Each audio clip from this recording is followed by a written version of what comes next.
I'll pray. We'll start. Father in heaven, have mercy on us this morning as we seek to understand what the Bible says, not what men say. I ask in Jesus' name. Amen. Amen. So the second and third angel's message. The first angel's message, 6 and 7, I saw another angel flying in the midst of heaven, having what? The everlasting gospel to preach where? And what's he preaching? The first angel's message, fear God, verse 7, and give glory to him. Why? The hour of his judgment has come. And then verse 8, there followed another, we say second, because it followed the first. I saw another angel. He's, what's he saying? Flying. Okay, and what's he saying now? What's he saying? Read it up here, verse 8. Yet angels come to me soaring in. What's he saying? Babylon is fallen, that great city, because she made all nations drink of the wine of the wrath of her I fornication. think that's the kind of wine you don't want to get. You get drunk on the wine of Babylon. Daniel 1 verse 8, he purposed in his heart not to defile himself with the king's meat or the king's wine, the wine of Babylon. Because verse 9, if you're drunk, how can you make the correct eternal life and eternal death decision? How are you going to choose if you're drunk? You don't want to take the SAT. You don't want to take your medical boards if you're drunk. Is it true? Driver's license. High on whatever. You don't want to go driver's license. You don't take your driver's license test. So high I can't stand up. Yes. Parallel park. Click, crank. Sober up. Because the test is coming, right? That's verse 9. That's the third angel's message. That's all it says. The third angel followed, saying, if you worship the beast and receive the mark, don't get, verse 8, drunk, because you're about to make your choice. If you make your own choice, woe is you. What happens, verse 10? The same shall drink of the wine of the wrath of God. What is the wine of the wrath of God? Revelation 15, verse 1. It's the 7 last plagues. Important class this morning. So the thing is not drinking any wine. Don't want to drink that wine, right? Dark Ages. Because I tell you, that's an eternal hangover there on the wine of Babylon. The Dark Ages. Who'd like to read? The Dark Ages, the concept of a period of intellectual darkness and economic regression that occurred in Europe following the collapse of the Western Roman Empire. And that's Wikipedia. If you go to Wikipedia, what are the Dark Ages? Or a history book, or a history class. In school, you have a history class, right? You have the Dark Ages, the Renaissance, you got all kind of stuff here. The Dark Ages. What made it dark? Well, it tells you. Economic downturns, regression, intellectual darkness. And they date it, in this article, dated from the 5th to the 15th century. Okay. Now let me read this one. This is a different scholarly article. The Dark Ages is a historical periodization used for the Middle Ages. The term emphasizes the cultural, now listen closely, I'm reading, but you listen. It emphasizes the cultural and economic deterioration that supposedly occurred in Europe following the decline of the Roman Empire. The label employs traditional light versus darkness imagery to contrast the darkness of the period with the earlier and later periods of light. It got dark in the Middle Ages. The period is characterized by a relative scarcity of historical and other written records, at least for some areas of Europe, rendering obscure to historians. Now I ask the question, what made the Dark Ages dark? There is no light. About the Bible. Yeah, there is no light, the removal of the Bible. Now we get it from God. One more, then we get it from God. Originally, the term characterized the bulk of the Middle Ages, or roughly the 6th to the 13th century, as a period of intellectual darkness between the extinguishing of the light of Rome after the end of late antiquity and the rise of the Italian Renaissance in the 14th century. Between the light of Rome and the light of Italy, you had darkness. Now, those are the opinions of men. And the opinions of men always lead to confusion. Now in God's Word. The accession of the Roman Church to power marked the beginning of the Dark Ages, period. That's it. Roman power. Yeah.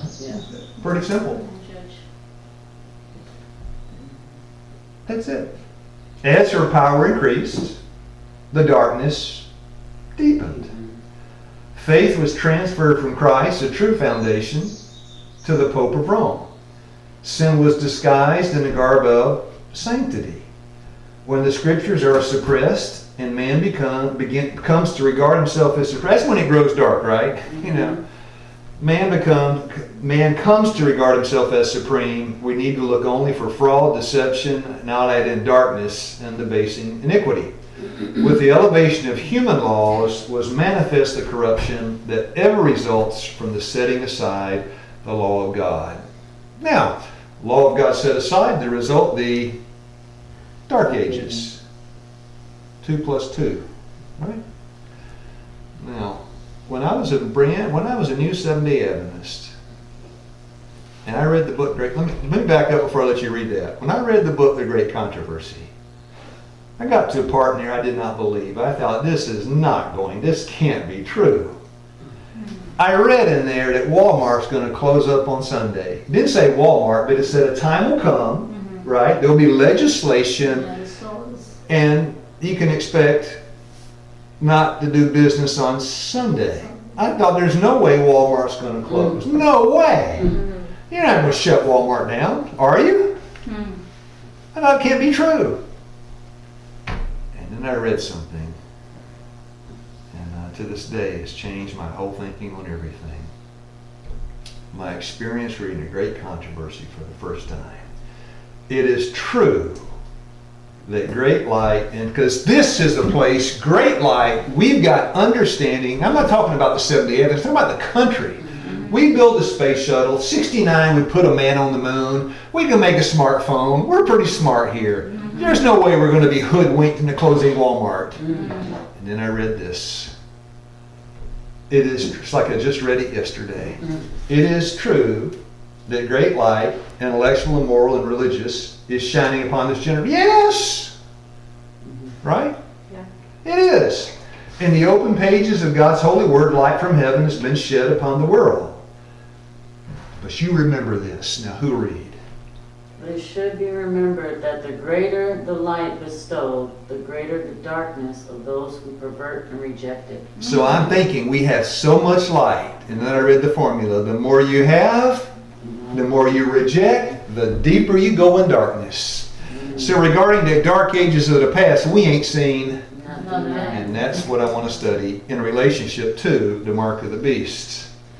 And the third angel followed them, saying with a loud voice, now, we have the accumulated light of the Old Testament. Now we move to Seventh-day Adventists and the New Testament and the writings of Mrs. White. Oh, we got light, don't we? No, that's like L-I-G-H-T times 10, capital letters. Yes. If any man worship wait a minute, we know all about that. We're not going to worship the beast. And received a mark in his forehead or in his hand. We're informed, right? Yes. At one point, some Seventh-day Adventists thought to rest on Sunday was to receive the mark of the beast. Now, who's writing here is G.A. Irwin, the president of the General Conference. What's his subject? The confusion in the Adventist church over what the mark of the beast is. The number one thing the devil wants you to get drunk about is what the mark is. That way, when you take it, you don't know you have it. And we're informed. G.A. Irwin responded with this tract, the italics I wrote. Elder Irwin was General Conference president from 1897 to 1901. In a tract entitled The Mark of the Beast, he made this statement. This is the president of the World Church. The belief and teaching of the denomination upon this question, the mark of the beast, should not be taken from the statements and writings of a few overzealous individuals. From the light. Yeah, from the light and instruction given through the spirit of prophecy, which the denomination has always recognized and acknowledged as a true light, and has endeavored to follow. It is from the standpoint of light that has come to the spirit of prophecy that the question will be considered. Believing as we do that the spirit of prophecy is the only infallible interpreter of the Bible principles, since it is Christ through this agency giving the real meaning of his own words, right? Amen. So when you see a comment, Desire of Ages, Christ commenting on what he said in the book of Luke. And you can trust what he said about his own words. And when you see some application in Matthew or something written in Isaiah, it's just the Holy Ghost applying in Matthew what he wrote in Isaiah. And then you see something in Great Controversy applying to Luke or Matthew, which is, you trace it all back to the same source. Now, what's the mark of the beast? Don't say the rest on Sunday. What's the mark of the beast? When they enforce the law Sacred. to coerce, Okay. you to observe No. Sunday. Let me change the question. Right now, who's got the mark of the beast? No one. Who's ever received the mark of the beast? No. Okay, so I'm coming. And the beast was taken. And with him, the false prophet that wrought miracles before him. And who that is right now, not our plan, not our study this morning. That wrought miracles before him, with which he deceived them. Now, next question. The people that get the mark, have they been deceived? Yes. Yes. Will the majority of Seventh-day Adventists walk out of the church? Yes. Yes. Will they get the mark? Yes. No. They I won't? don't know yet. When they leave the church, Yeah. they will. Well, no. The message is come out of Babylon. There's a great sifting and a shaking. God's people are coming, In. and the militants being transformed into the church, Trying to. and the chaff is going where? Out. And when the chaff go out, they get what? And when the Corneliuses come in, they get the what? Seal. There are two groups. Yeah. But if you go out, you got deceived, right? Well, it says it. Which he deceived them that had received the mark of the beast. Before the mark comes the deception, right? And them that worshipped his image. You mean they're going to have the mark and think they're getting the seal? Well, yeah, they are deceived. They know what the mark was.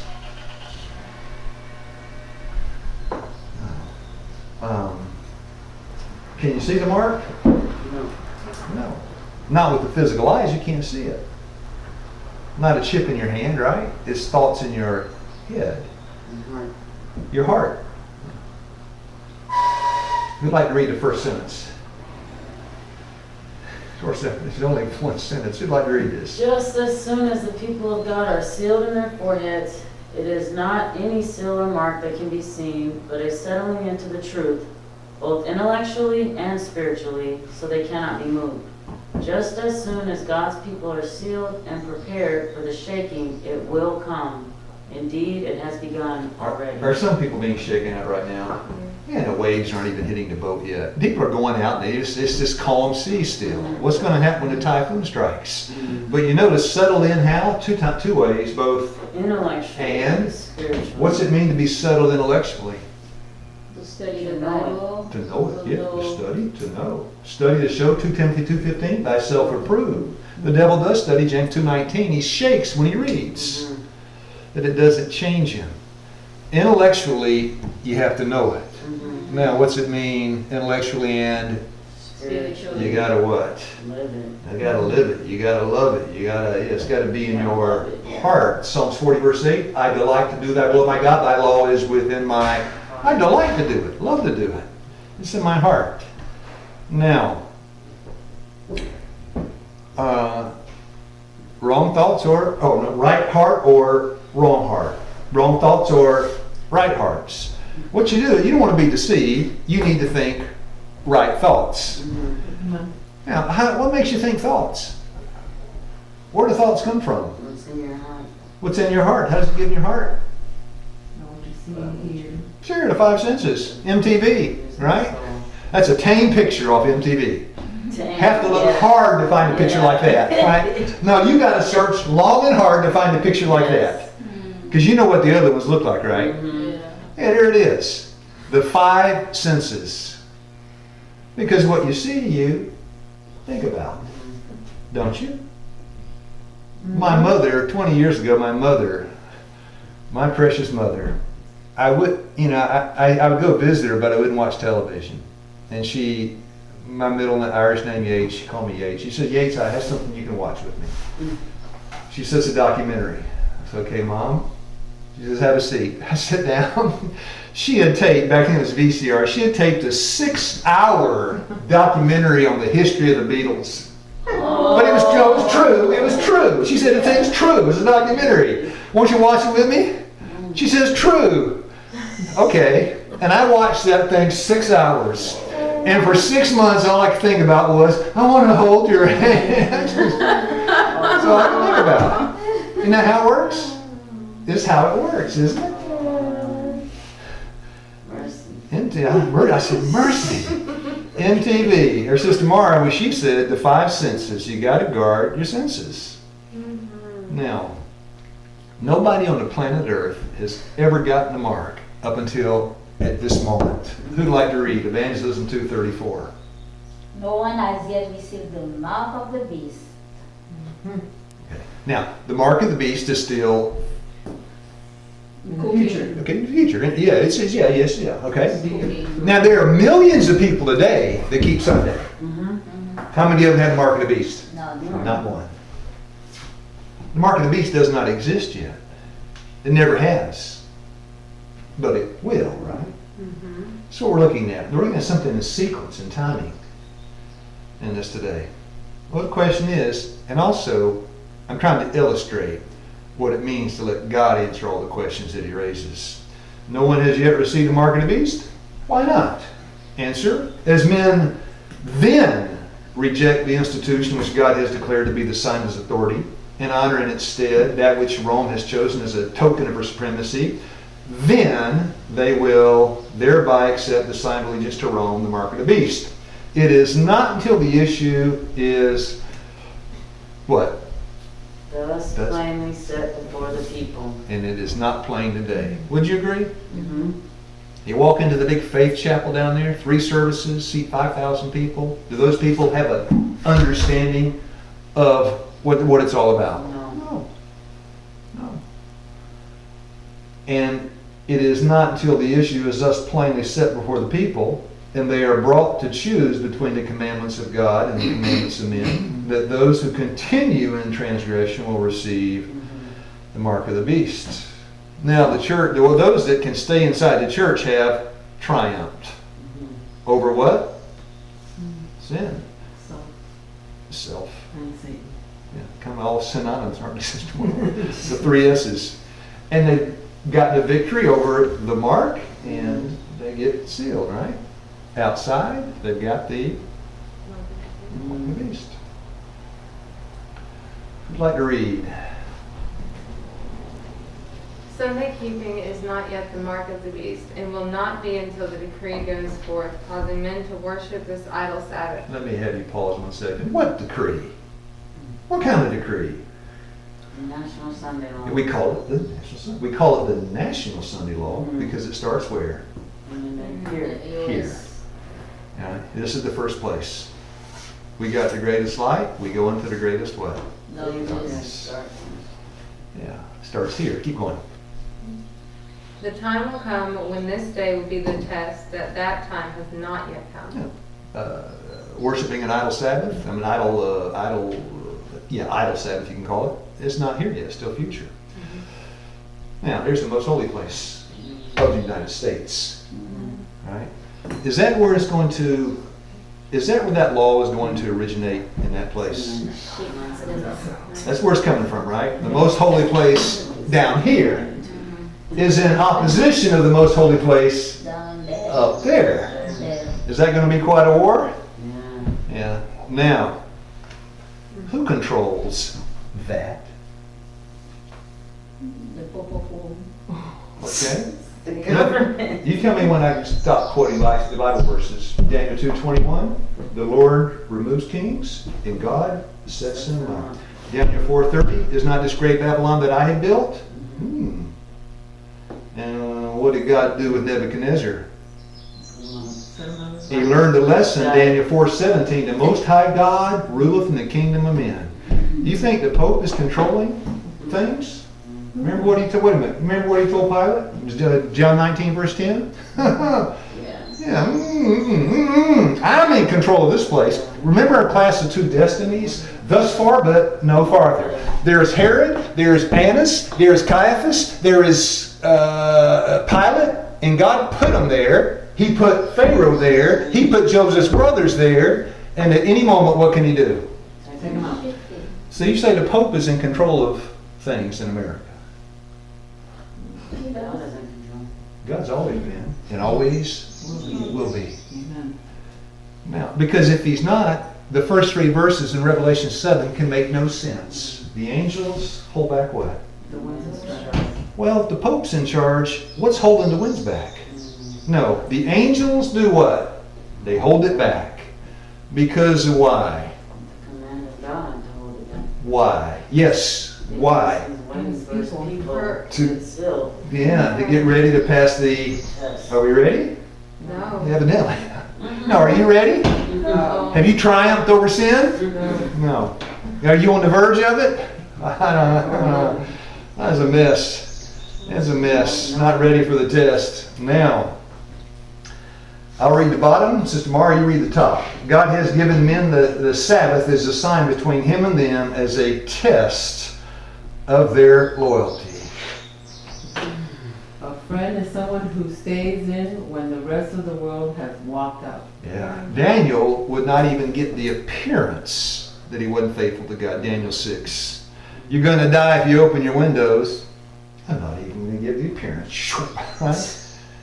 Yeah. And that man had, he had abstained from the wines of Babylon. His outward action and internal beliefs were synchronized. Now, I put that God has given men the Sabbath as a sign between him and them as a test of their loyalty to stand, because a friend is someone who stays in when everybody else walks out. The prodigal son, what happened to his friends?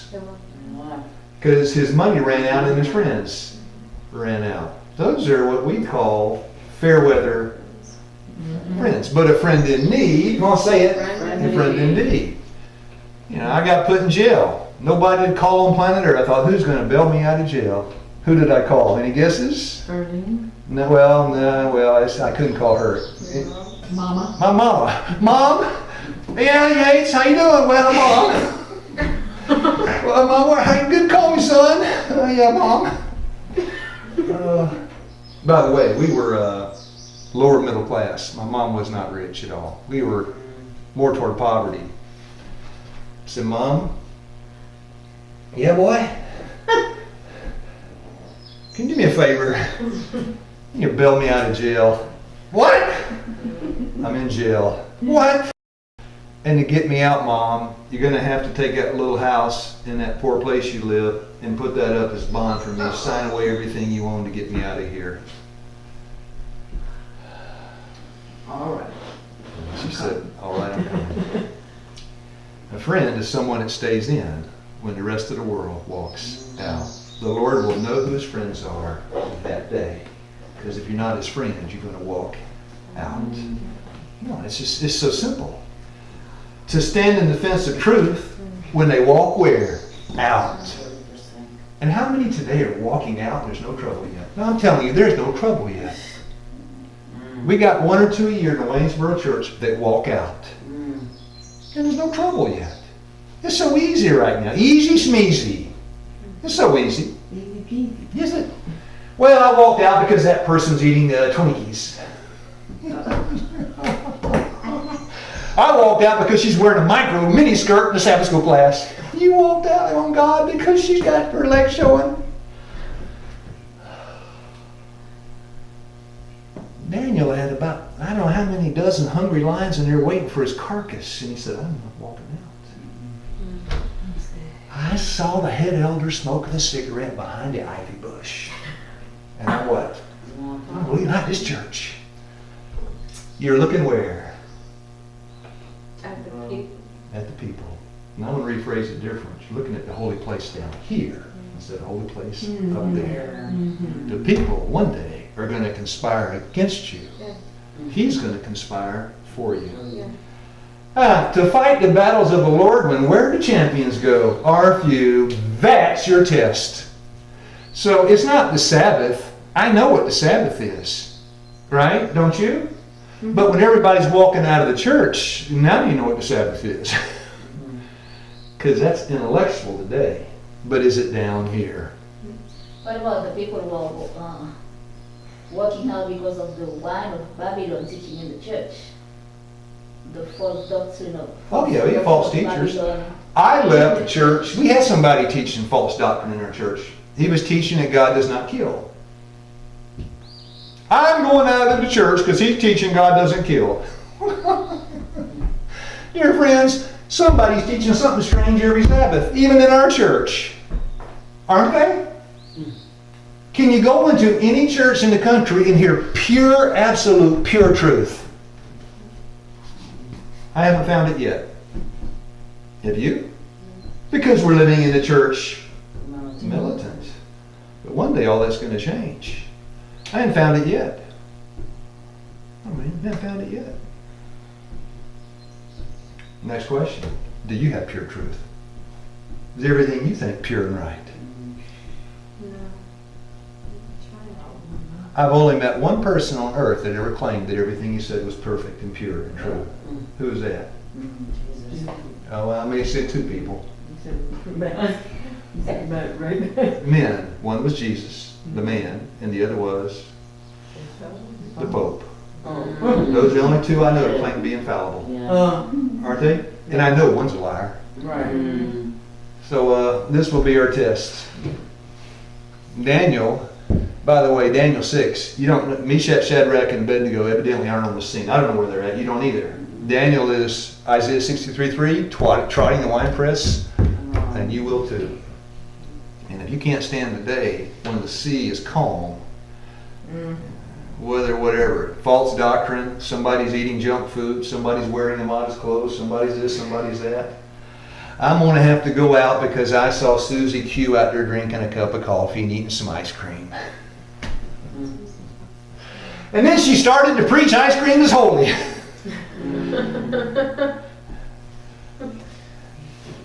Yeah. That's nothing. Wait till they just stick the dogs on you. You know, they got the chopper in the air with a spotlight looking for Mara. Come out of there! Yeah, we haven't seen anything yet. What's our subject this morning? The return of the dark ages. And if you think these are the dark ages, while the observance of the false Sabbath in compliance with the law of the state, contrary to the fourth commandment. Now, that's talking future, right? Because that law is not passed. Yet, contrary to the fourth commandment, will be an avowal of allegiance to a power that is in opposition to God, the keeping of the true Sabbath and obedience to God's law is an evidence of loyalty to the Creator. So look above the issue for a moment. Loyalty versus treason. Yeah, you look above the issue. The Sabbath is the issue, but above that, loyalty versus treason. While one class, by accepting the sign of submission to earthly powers, received the mark of the beast. A man drove me out of the church. Now, if one man can drive you out teaching false doctrine today, what will it be like when 6 billion try to drive you out by teaching false doctrine then? Will they be teaching false doctrine in 6 billion? Yes. And if 1 week needs 7-day Adventists can drive you out then, how can you expect to stand now? How can you expect to stand then? Because the fire is going to be turned up. There are crazy ideas everywhere. Out there, and quite a few in here. The keeping of the true Sabbath and obedience to God's law is an evidence of loyalty to the Creator. While one class, by accepting the sign of submission to earthly powers, received the mark of the beast, the other, choosing the token of allegiance to divine authority, received the seal of God. Now, when the Senate and the Savior come into conflict, then you got the mark of the beast, right? But not until then. And that's when the separation takes place. Where? Inside the church. Who read?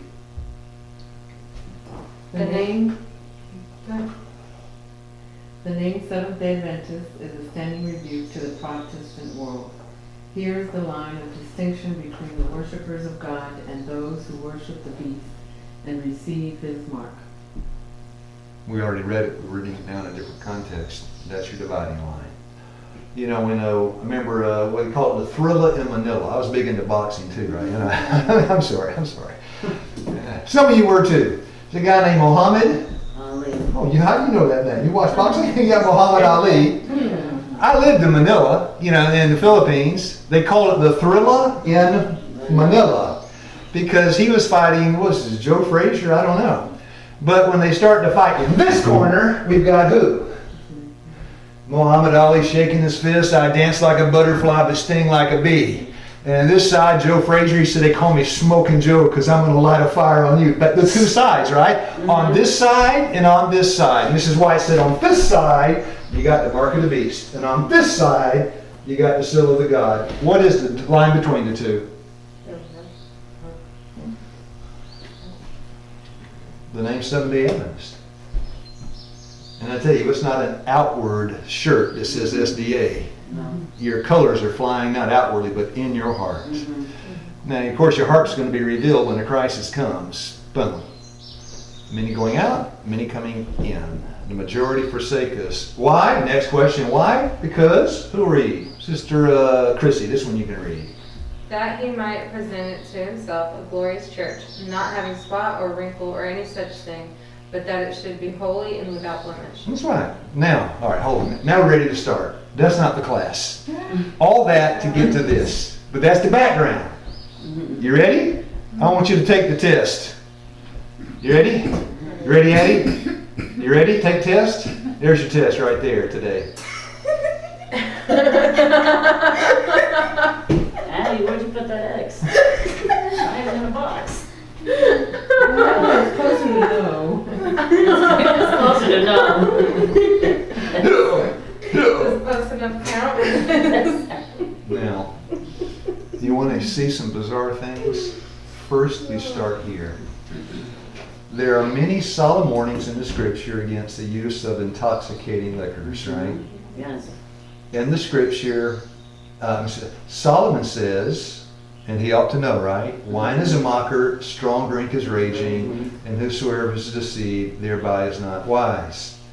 Who hath woe, who hath sorrows, who hath contentions, who hath babblings? Who babbling? Does a drunk babble? You want to do it again, Sister Addie? That's it. That's what a drunk man sounds like. Now, in the Waynesboro church, it sounds like this. God does not kill. God does not kill. That's babbling of a drunk man. God does kill. If God did not kill, who killed the Sodomites? Who brought the flood on the world? I mean, come on, God does. Ananias and Sapphira. God gave you life. He has every legal right to take it away. And if you go shooting people and start killing folks, don't you see? Yeah, because the life He gave you, you're using to destroy others. That's not the purpose of life.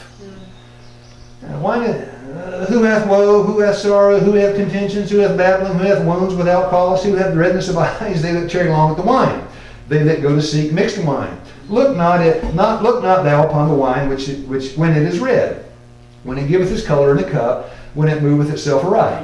At the fermentation process, I made mountains of wine. I know about this. At the last, it does. It biteth like a serpent, stingeth like an adder. I can say, let God be true, Romans 3:4, and every man a liar. Everything's true I'm reading. Thine eyes shall behold strange women, and thine heart shall utter perverse things. That's the quote Christian Bernal gave when he was talking about rap music. Yea, thou shalt be as he that lieth down in the midst of the sea, or as he that lieth on top of a mast. They have stricken me, thou shalt say, and I was not sick. They beat me, and I felt it not when I shall awake. I will seek it yet again. Is not this description true to life? I testify, yes. Does it not represent to us the experience of the poor, besotted drunkard? Now somebody read the rest. Who is plunged in degradation and ruin because he has put the bottle to his lips, and he says, I will seek it yet again. Now, when you drink, do you give control? Yes. That's all right, it still gets some of it. When you drink, do you give control to Satan? Yes. Yes. But what if you're drinking $40 a bottle bourbon instead of 99-cent cheap Ripple? Same thing. Same thing. No matter. You agree, right? Because the cheap or the expensive forfeit the frontal lobe. Same is true with drinking the wine of Babylon. You give control to Satan. don't you? Yes. Is temperance a fruit of the Spirit? Yes. Now I define the word surfeit before we read it in the Bible verse. An excessive amount of something done to excess. Now the context, remember the context is important. In Luke 21:34, when it talks about being deceived and surfeiting, the context is the second coming. I'll read the context. Somebody can read 21:34 in yellow. And then shall they see the Son of Man coming in a cloud with power and great glory. And when these things begin to come to pass, and look up and lift up your heads, for your redemption draweth nigh. That's the context. Now verse 34. And take heed to yourselves, lest at any time your hearts be overcharged with surfeiting and drunkenness and cares of this life, and so that they come upon you unawares. Now, what made them drunk? The wine of Babylon, right? What's that definition? The excess of something taken to excess? To do that. Surfeit, yeah, surfeiting. Doing things in excess, drunkenness, and cares of this life. You can get drunk on wine or you can get drunk on Babylon. Same thing, it's same result, you lose control. And the next question is, how many kinds of wine does the devil make? All kinds, right? All kind of vintages. So here's one. We say we're informed. We're not going to be fooled by that. By the way, if you could see the top left date. Anybody have eyes on the benefit read that? Today. June Or 9th. yesterday. Yesterday. Yesterday. This is yesterday. Number of witches. Yeah. Number of witches rise dramatically across as millennials reject Christianity. Now come on. That's blatant. That's Antichrist in its purest form. I'm not going to be fooled by that, are you? No. And the devil knows he's not going to get a 7-day evidence out of the church by talking about witches. Now remember the Dark Ages? It's coming again.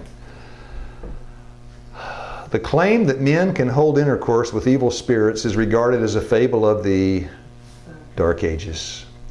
But spiritualism, which numbers its converts by hundreds of thousands, yea, by millions, which has made its way into scientific circles, which has invaded churches and has found favor in legislative bodies and even in the courts of kings, this mammoth deception is but a revival in a new disguise of the witchcraft condemned. Is there Dark Ages? Are they being revived? Yeah.